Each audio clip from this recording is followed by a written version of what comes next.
Your Creative Push, episode 85. Everything takes time, and if you put that time in, you will reap those benefits.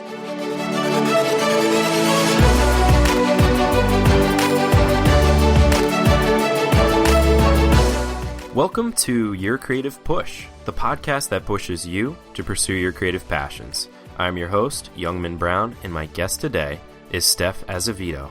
Stef is a nature-trippin, self-taught artist from Seattle, Washington, who has been gracing the internet with her beautiful art for the past 13 years. And Stef, what do you exactly mean by nature-trippin? I mainly mean that I enjoy going out into the world, especially nature. Really recharges me, brings me a lot of peace. And then does that ever come into your art? Like, do you ever do art out in nature, or is it kind of just, you just go out and let it reset? Yeah, it's mainly my off time. Mm-hmm. I've tried to take some art out there, and it's usually just a day trip or a quick weekend. But it's definitely a great way to recharge and kind of rest and get back into work afterwards. Absolutely. And I feel like, especially people who are busy with kind of full-time jobs, a lot of people listening now do have full-time jobs and don't have the time to even do their art or their writing or their photography or whatever it happens to be that they're doing, that they utilize all that time to do that, and they don't even take that break. Like, just watching a television show isn't really a break. Yeah. You know, it's not like you're connecting with anything. So it's really good to recharge your batteries that way, to go take a walk or just go take a whole day to be outside. Yeah, it really helps. Can you take us back to your first, or maybe one of your first creative moments, and tell us that story? Yeah, actually, one of the first creative moments I had actually was probably in third grade, a long time ago. And I would always draw all over my homework, and I'd get in trouble for it a lot. And I moved around a lot at the time. So when I finally settled down, I found this amazing teacher who actually wrote home and told my parents, like, Stef, right, she likes to draw in every open space of her homework. And, well, that's a great thing. I really think you should probably involve her more in the arts so that she's getting it out somewhere else besides her homework. And so they actually started giving me art books and showing me more. And that really opened my eyes as a young child. For sure. Do you find that you still do that? Like, you still doodle on just any open space? Less so now. Yeah. But definitely if I'm given a piece of paper in front of me and nothing to do, I will doodle away all day. Very cool. When was the first time that you decided to post your stuff on the internet? I was actually browsing the internet, and I found this website where a lot of people posted Sailor Moon fan art. And I was very into Sailor Moon at the time. And when I realized that other people could share their work, then I was like, oh my God, that means I can too. So as soon as I had all the resources, I was probably at 14, mm-hmm. I started posting my art online. I believe the website was called Side 7. It was pre-DeviantArt days. Mm-hmm. But it was pretty embarrassing. I'm glad all of that is gone from the internet. You said, so it was Society 7, and there's Society 6 now, right? No, it was Side 7. Oh, Sides. I Yeah. got you. And it's just gone? It's just obliterated? I've not gone to see if it's still alive or not. Oh, you better go check, because people are going to be digging. Oh, right? I know. I'm pretty sure I deleted my account. Yeah, that happens. I had an old live journal or one of those things that I recently deleted. I found it. I was like, oh my gosh, I was so emo. Yeah, I've got a nice journal to look at and reflect on, all on paper. So thankfully it's not out there. Good. Yeah, you got to keep some things to yourself. Yeah, exactly. Were there any things back then that held you back from drawing or being creative in general? And do you still experience any of those? Just my age, really, and having high school to deal with kind of kept me from creating a whole lot. I did go through a period in my 20s where I did not draw at all for about 3 or 4 years. And during that time, I was just trying to live my life, outside of art, to see if there was anything else out there. And at the end of it, I found art is it. There's nothing else for me. And what made you come back to art? Was I was in this job that I really just did not like, working full time, and just finding, like you said earlier, no time to create, no time. Mm-hmm. And one day I just realized like I missed it and I started to do it again and found like, wow, like I really, really miss this and I really want to do this more with my time. And I started like asking for part-time at work, got that. And just ever since then, I've been going full throttle with my work. So you kind of weaned off of work. Yeah, I weaned off of working full-time to work full-time on my art. Cool. And do you still have are you doing full-time art, or do you have any other gigs? I'm pretty much full-time artist right now. I am currently looking for work though, which is pretty hard here in Seattle, Mm-hmm. but they're all going to be art related. So pretty happy about that. Yeah, that makes it much easier when it's all kind of the same thing. Yeah. As opposed to clocking in and pressing buttons all day or yeah, I don't whatever. have to switch it off, Yeah. Well, that's a hard thing for a lot of people, I think, especially Yeah. creative people have that their brain is constantly going and thinking of new ideas. And then when you're stuck somewhere where you can't even, doodle on the side of your homework, like you're saying, like you don't even have that outlet. Yeah. It's like all you're thinking about it, like creating while you're at work. And when you're finally off work, all you can think about was all the time you spent at work and, trying to decompress from the day. What was that like whenever you were able to get rid of that job, as we were saying? Oh, God, it was awesome. Yeah. I was like, this is the best. I'm making so little money, but I'm so happy. So I have no regrets. At the end of the day, it's like that's one of the scariest things, I think, is the money thing. How are you able to kind of be okay with the fact that you weren't making as much, but you were being happy? Well, I definitely had to sit down and budget what I could afford and how much my rent was and all my bills and how many hours a week I really needed to be working to cover those things and just the basic things I needed. And I knew I wouldn't like be able to travel or do anything right away, but it was worth it. Absolutely. Yeah, I think that's a scary leap, and one that I think when you, like you were saying, when you're at work and you're just thinking about all the creative things you can be doing, and then when you go home and you think about all the time you just wasted at this job that's eating away at your life, it's a really tough, a tough leap to make. So congratulations for doing that. Thank you. It did take time, but it was worth all of the time it took. Do you have a worse moment or a hardest time when it was really hard for you to be creative, or when resistance really kicked your ass? Well, it's definitely during the time like when I started to stop making art. It was kind of a weird time in my life. Like I was just into different things and going out all the time. And I think because of that lifestyle I was living, like anytime I would try to make art, it just would not happen. And so I just kind of gave it up for a couple of years. And that's like what led into that 4-year break. And then what was that? What was life like? Like, did you feel, was it like depression, or like, did you feel, it was definitely, a little sadness. Yeah. And, like when I started to come out of it was when I would start going on hikes a lot and started exploring places and found inspiration there to create again. Now, on the flip side, do you have like a best moment or a most kind of triumphant creative moment? Yeah, definitely out here in Seattle in the last couple of years that I've lived here. I've been here for 3 years. I've met some amazing artists and some really great connections, and I'm finally having my first solo show, and that's like pretty good accomplishment. Oh, very cool. When is that? It's June 10th at Crimson Graphics Studio in Tacoma, Washington. Oh, cool. And so what's that like? What are you showcasing there? I'm just going to be showcasing pretty much a wide range of my work because I kind of dabble in a lot of different techniques with my work. Mm-hmm. So there's going to be a wide range of like bold inks, lots of details, lots of bright colors, and a lot of space babes. Nice. So can you talk about like the kind of art that you do and why you do it? I mainly focus on like the female figure, female portraits. I feel like women, it's hard for them to be portrayed as someone strong. And I always try to make my women look really strong and confident in my work. Like they've got it, they're good, they're holding it down.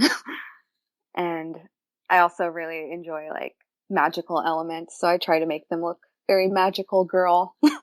And I think that's like probably in a lot of hair. There's a lot of hair. And has that always been kind of like your theme? You've kind of developed that way? Yeah. It's always been definitely females and drawing portraits. And as I've like grown as an artist, it's just been like evolved into more of where I want it to be, which is really nice to see. Very cool. And so what's the difference then when you post your art on, like, say, Instagram or just to showcase it, and then on sites like your store at Store Envy?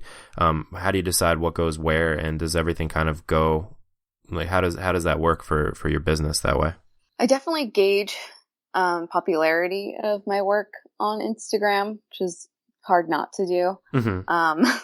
And it usually is, right? Like, I don't add prints of everything that I create because it often isn't received as well as something else that I'll make a print of and that actually sells. Whereas, like, if I make a print of something, I thought I really liked, it won't sell as much because it didn't have nearly as many likes on my Instagram mm-hmm. or other channels. And then do you find that it always translates to sales? Like, it's always kind of an even ratio, like the popular ones on Instagram are the ones that sell the most, or does that ever differ? I don't really think so. It stays pretty even. Okay, cool. So with your show going on and with keeping up with creating your art, how do you balance your time? I try to make sure I stay on a schedule. Like, I try to go to bed at a reasonable time, though I have pulled all-nighters where I will not go to sleep until like 2 or 3 in the morning. Oh, yeah. But I usually try and stay like where I work. I usually get up, make breakfast, head to the gym, and then I come home and create until I basically cannot anymore for the day. And then I always try to give myself 2 solid days off every week to not create, just so I don't get myself burnt out. Mm-hmm. And if there are days where I just cannot create, like I feel like I'm working with my left hand, I just will take the day and maybe try to get back on it later, give myself a few more hours. But I find it's really important just to like go with the flow of what I'm able to actually do each day. Yeah, absolutely. You have to listen to your, I guess, brain and your just your mind, what's going on, and kind of trust that. What do you do then on days where, like you said, it feels like you're drawing with your left hand? I assume you're right-handed when you say that. Yeah. What do you find that you do to get back in the groove when you're able to successfully get back in the groove? What kind of tips would you give for that? Well, on days where I don't create is when I'm often being a nature-tripping illustrator, right? Going out there and just like going on a walk around the city or driving a couple of hours out and going on a nice hike. Just kind of getting out to recharge. And then how about on days where you are in the studio and you are trying to do the art, but like you said, you have to kind of go back to it later? Well, then I'll go on a short walk, just to a coffee shop in my neighborhood and go like relax for a minute, people watch, and then come back and try again. And I'll often, like, if that doesn't work, I'll try and play some music while I clean. And often cleaning helps like declutter my mind even, and that helps sometimes too. And then on the days where it flows naturally, and you say you go to the gym and then you create until you can't anymore. Do you find like how many hours are we talking? It's usually like definitely over 8 hours. Jeez. I try to at least do. Mm-hmm. Because I mean, once I start something, like, I'm often too with the show going on, working on 2 to 3 pieces a day, like rotating between them. So I'm not like just working on one piece at a time, which is nice because then it's like I can jump around, like, okay, now I'm tired of looking at this one. I'm going to jump over to this one. And that helps a lot for me in my process. Yeah, absolutely. Being able to switch it up and not have your brain stuck on the one thing, it usually does help. Yeah, I often too have days like, today I'm feeling like just sketching out a lot of new things. Mm-hmm. So they'll probably just sit as sketches for about a week until I find a day where I'm drawing with my left hand. Then I can at least jump onto things that are already laid out and just work on finishing them. Yeah, I love that strategy. It's, again, going back to kind of knowing your body, knowing your brain, and knowing how you work, and knowing that there will be those days where, you'll have spurts of creativity. I get that as well with writing. It's like you can jot down the ideas as quickly as you can and get that all out, and then fill in the blanks later. Yeah, it's worked for me, and I'm glad to have finally figured that out. It takes a while. Yeah. What does art and creativity bring to your life? It brings a lot. Like, art and creativity is something I can always fall back onto when, we live in such a weird and strange time where things are uncertain. It's nice to have something you can always fall back onto. And it's been something I've had for such a long time. Like I said, like third grade, my teachers would always comment, and I'm just so grateful for it and the time I've put into it to have it where people also appreciate it. It's really nice. Absolutely. Yeah. It's like a relationship that you have your whole life. Yeah. It's my full-time relationship, really. Yeah. And then, like you said, being able to share that, I think, is one of the most important parts of creativity, is being able to, use your art to communicate and to hopefully help other people as well. Yeah. And I love when people interpret it like in their own way. Mm-hmm. It's really cool to see. What's been like the most surprising interpretation of one of your work? Are you ever like kind of shocked with what people come up with, or the way that they're able to incorporate their art incorporate your art into their lives? Not too often. Like, sometimes I'll do things that I think is like, oh, this is something I haven't actually seen. I'm just going to go ahead. It's like fresh to me anyway. Mm-hmm. And people will comment and be like, oh, this reminds me of this ancient character. And I'm just like, oh, I'll look it up and be like, wow, I knew nothing about this. And that's really cool that my work actually does kind of look like this character. Do you ever feel like you're connected to like something else, like that it does come from somewhere else? Like the idea kind of just comes to you and then you're like, oh, wow, to find that it independently was from something else. Yeah, I mean, I get some of my best ideas when I'm out, especially like out in the middle of nowhere in the wilds, out in the wilderness. Mm-hmm. Like, some of my best ideas like will come to me just in my head, like, and they're often not even related to the environment I'm in. But just being out there and having my head clear and able to form new ideas, to me anyway, is really nice. Absolutely. Do you have a greatest inspiration? Probably one of my biggest, I don't know if it's an inspiration, but my dad used to always take me to the beach when I was a kid. Mm. And I was just always so in love with it, and the creatures and all of, the make-believe, like mermaids and stuff. And that's, I don't know, anytime I go to the beach or the ocean, I am left feeling hugely inspired. Yeah, it's just like another part of nature, like you're saying. It's like this massive body of water that has so much life in it. It's so cool. Yeah, it's a completely different universe. Yeah. Yeah, I actually saw they're doing, have you heard of like the virtual reality with like Oculus Rift and stuff like that? There's this really cool thing that they're, filmmakers are getting into it. So whenever it comes out, I forget what the documentary is called, but it's, you basically get to go in the ocean and just like look around all around you. Yeah. And it feels like you're underwater. So that's something to really check out. They're creating real life holodecks. That's pretty cool. I know. It's just insane where things are going. I hope I am alive to be in a real holodeck someday. That'd be awesome. Yeah. Stef, it's time for the final push. Okay. This is where I ask you to reach to the microphone and grab the shoulder of one of the listeners that you've already inspired today that's thinking, maybe I could do this too, or maybe I need to go back and do my work now, and give them your best advice and really push them to do it. The best advice I can give any listener out there right now is be patient with yourself and don't lose sight of the things that you really want to see for yourself. Everything takes time, and if you put that time in, you will reap those benefits. And any jump you have to take to get there is worth it. Do it. Life is too short to live in regret. Absolutely. And yeah, it's all about putting the time in and taking those leaps. So yeah, I really appreciate you giving us your time today and giving us that push. Yeah, thank you so much for having me. Of course. And you can find Stef at her store. That's Stefari, STEFARI.storeenvy.com, and on Instagram, Tumblr, and Society6. She is Stefari. And You can also find everything we talked about today on our show notes page at yourcreativepush.com/Stef, S-T-E-F. Steph, thank you again. Thank you. Thank you so much, Steph, for coming on the show. You know, guys, remember to do the art that you love, whether it seems silly or not, whether it's Sailor Moon type of stuff.